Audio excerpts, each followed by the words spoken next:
You're watching Metallica Mania, and I'm back with an album ranking. As you can see, discography ranking, and it is of Motley Crue, as I'm wearing the Dr. Feelgood shirt. So this list is kind of controversial. A little bit controversy on this channel sometimes, and this one is no different.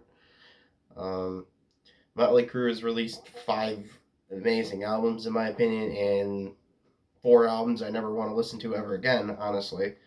Um, so yeah, some of them half good, some of them more than half as bad, and one of them that is just downright horrible and never will go back to it ever again. Yeah, there is. Yeah, Motley Crue has had a misstep, a lot of missteps, honestly, but one of those newer albums are quite good, honestly. Number 9, Generation Swine, no surprise, honestly. This is, yeah, it got a .5 out of 10. Like, that is not even a 1. Like, honestly, this is, like, let's see. I can't even remember what great song is there. I think A Rat Like Me is actually pretty good. Honestly, that's probably the only, like, decent track on the record. Not trying to shit on albums, but yeah, this is a ranking, so fair game for me, honestly. It's not new. The band has even stated themselves, some of the band members actually hate this album in general. Yeah, it's bad, honestly. Number 8 is the self title from 1994. Yeah, 1994. This is where they went into grunge, and well, I'm not a huge grunge fan at all. Um, yeah, it's mostly boring grunge, honestly. When grunge is done right, it's good. Like Alice in Chains, for example. Alice in Chains is absolutely amazing at doing grunge, and they are never boring. Some other grunge bands are quite boring. That's kind of why it's like a mixed bag with me with grunge. But this one gets a 4.7, still more bad than good. Um, Songs like Uncle Jack, Hooligan's Holiday, and Love Shine are good ones. Drift Away is actually good for a ballad to be the end. Um, yeah, basically, there's more bad than good on this album, and I kind of find this album to be quite boring and don't really go back to it. I found a CD copy for maybe like $2, so I ended up picking it up, so it was kind of like no regrets there. 7 is Saints of Los Angeles, their return album. Their return record, the last one they've done, and it's quite it's quite a hard one to get through. Honestly, it's half good. There's half good songs on it. Like Saints of Los Angeles is somewhat good, or it's decent. It's perfect all the way through. You can listen to it. It's not like okay, I want to turn this off type deal. Down at the Whiskey is good. Motherfucker of the Year is good. Animal and Me is decent. It's one that I would probably skip though. Chicks Equal Trouble. Honestly, not a bad song, but This Ain't a Love Song. That one, uh, yeah. Face Down in the Dirt is, I don't like that song at all. Um, yeah, this album is just like a mixed bag of good and bad, honestly. And it suffers because of it. Next one is at number 6 is a very controversial take, which is Dr. Feelgood. Um, some albums are, well, I'm probably going to get destroyed in the comment section for this one, but some albums, this album has some really good songs on it and some really bad songs, honestly. Like, yeah, Dr. Feelgood, Rattlesnake Shake, Kickstart My Heart, Same Old Situation, Sticky Sweet, and the rest of the album I just skip, honestly. It's not the it's fucking ballad heavy. I'm just gonna go ahead and say that it's ballad heavy, and it's shouldn't be honestly. It's like Annihilator's Set the World on Fire album. I think that's what it's called. Yeah, it's Annihilator's third album, a thrash band from Canada's. Um, that album is really ballad heavy, and the ballads do not hit. It's same with this album. I think it's a 5.5 out of 10. I like half the album. I don't like half the album, honestly.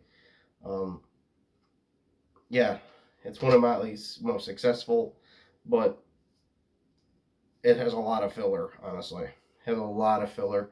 Some great songs that are like really big commercial hits, the biggest hits of their career, but then some of the other songs on the album are really, really abysmal with being filler track.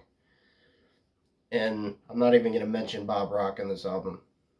I'm not even, I already did. I just mentioned it, but yeah, Bob Rock produces this one, so not a fan of Bob Rock, but he's part of Motley Histories, but yeah. The rest of these albums, I got a copy of every single one of them from now on.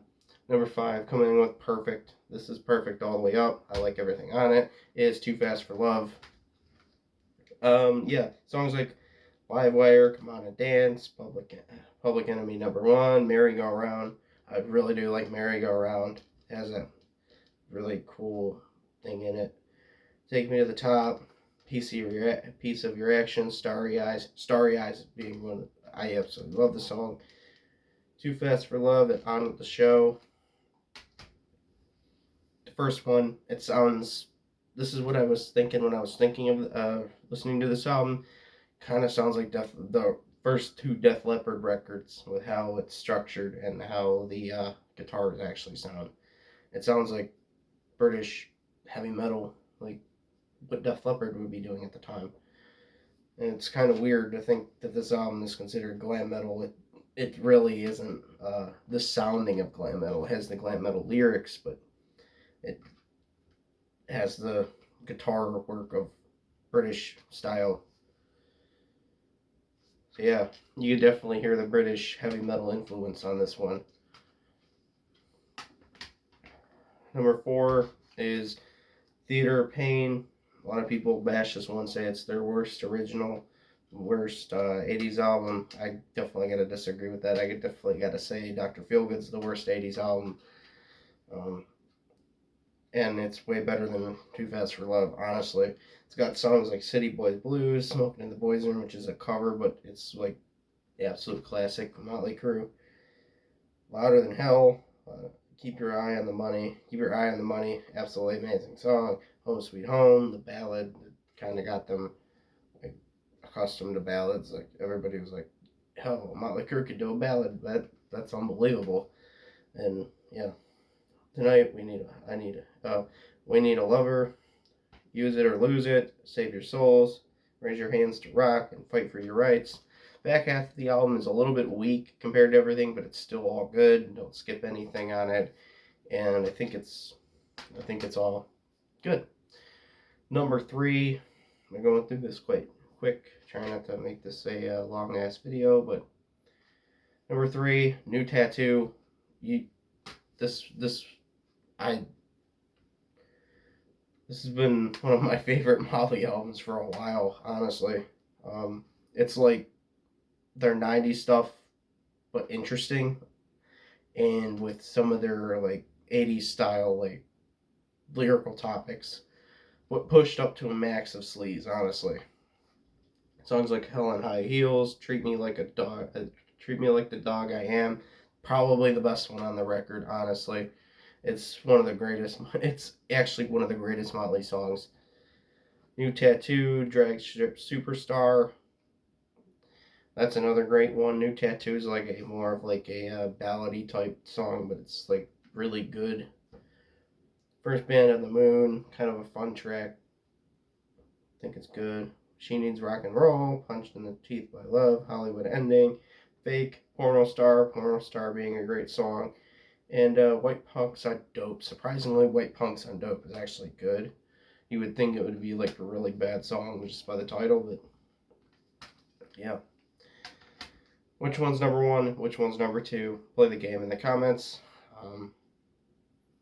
before you actually watch the end of the video, leave a comment of what you think is the number one of the two that are still missing to be mentioned.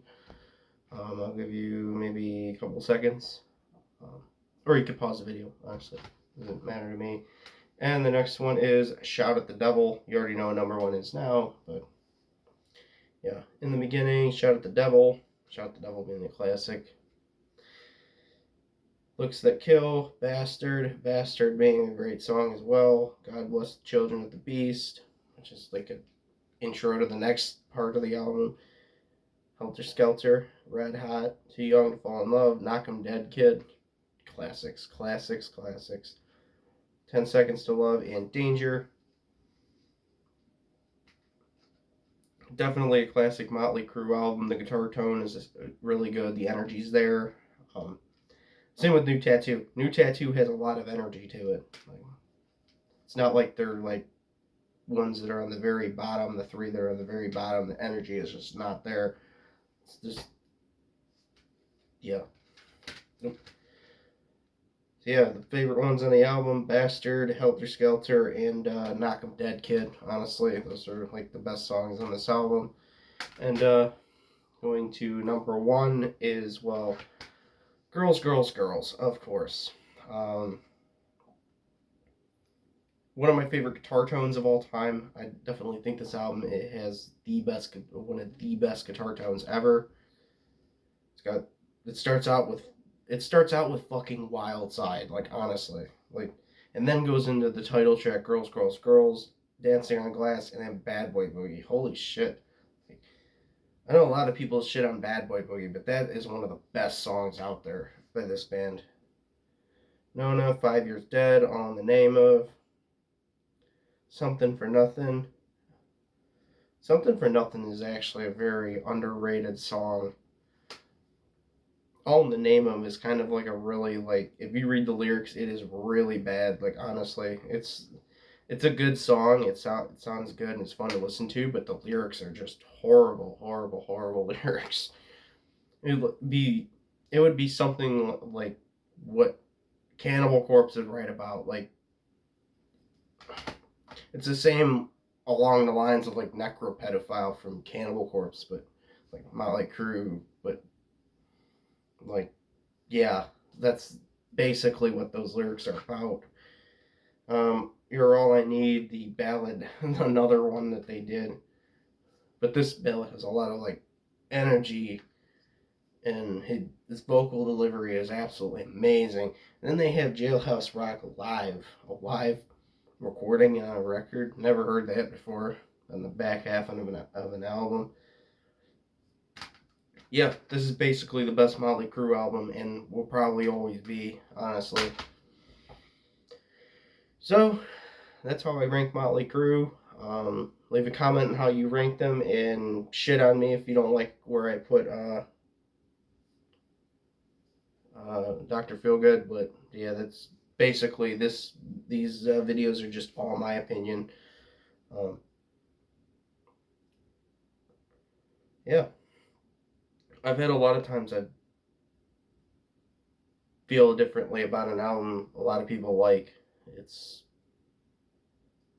why people watch the video, to see how other people feel about the albums that they like and see if they're not the same. I've watched a lot of Motley Crue rankings, and I know I'm kind of the minority when it comes to New Tattoo, and thinking New Tattoo is actually one of the best Motley Crue records they've done. But yeah, I hope you enjoyed, and see you guys in the next video, and I don't know when that'll be, so see you guys later.